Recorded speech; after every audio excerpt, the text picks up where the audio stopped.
বিরোধী দল পুরো মাত্রার জীবন প্রাণ দিয়ে বিরোধী দল চেষ্টা করছেন। শুধু তাই নয়, বিরোধী দল কিন্তু ঘরে ঘরে দুর্গ গড়ে তুলতে বলেছেন। বিরোধী দলের যে 11 দলের যিনি নেতা, আমাদের মহান সংসদের মাননীয় বিরোধী দলীয় নেতা ডাক্তার শফিকুর রহমান, উনি বলছেন ঘরে ঘরে দুর্গ গড়ে তোলো, টেনে হিঁচড়ে নামাও, আর সময় দেওয়া যাবে না, তছনছ করে ফেলা হবে। সবাই জানে এইসব শব্দ, কাজে কিছুটা না, আমি আপনার সাথে দ্বিমত করলাম।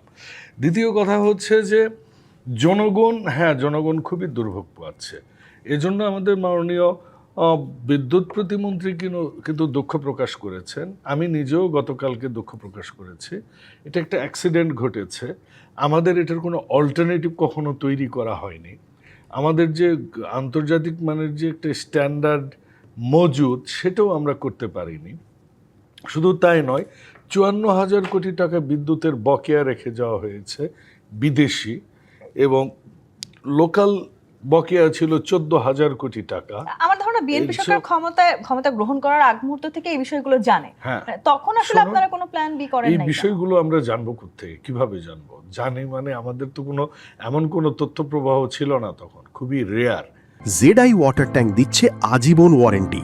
জেডআই ওয়াটার ট্যাঙ্ক, পানির সুরক্ষায় টেকসই সমাধান। দ্বিতীয়ত হচ্ছে যে 18 মাস ছিল, কিন্তু 18 মাসে কিন্তু আমরা যে 11 দলীয় জোটের প্রধান, আমি বলি এটা আমার সম্পূর্ণ ব্যক্তিগত, ডক্টর ইউনূস, যে 11 দলের যে ক্ষমতাটা ছিল 11 মাসে, ওনারা কি করেছেন। আমার যে গ্যাস পাইপলাইন এটা নষ্ট হয়ে গেছে, যে গ্যাস দিয়ে আমি বিদ্যুৎ তৈরি করি, তো এইটা তো ঠিক হতে আমার সময় লাগছে। 1 2 গত 17 বছর এবং গত 18 মাসেও কোনো অল্টারনেটিভ তৈরি করা হয়নি।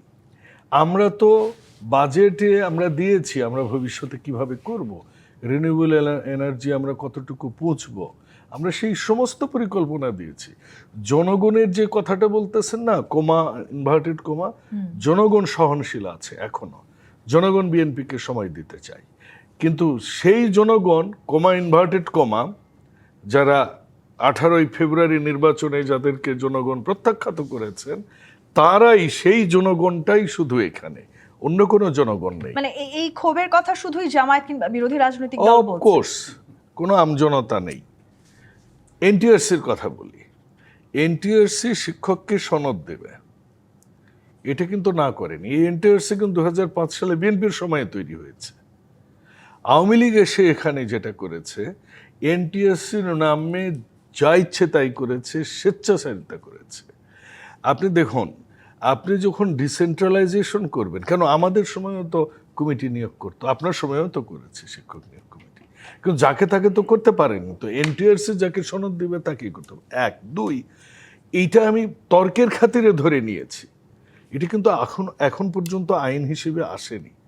গতকালকেও আমাদের শিক্ষামন্ত্রী কিন্তু এটা নিয়ে একটি স্টেটমেন্ট দিয়েছে যে এইটা একটা সভার কার্যবিবরণী আমাকে পাঠানো হয়েছে। কিন্তু এই অভিযোগ তো আমরা প্রতিনিয়ত শুনছি যে আপনারা আসলে নিজেদের লোকদেরকে দলীয়করণ করছেন। আপনারা তো প্রতিনিয়ত নির্বাচনের আগে আপনারা তো শুনছিলেন জামাত ক্ষমতা দখল করবে, কারণ আমেরিকা বলে দিয়েছে জামাত এবার পাওয়ারে আসবে। আপনারা তো এটাও শুনেছেন না যে বিএনপি শেষ।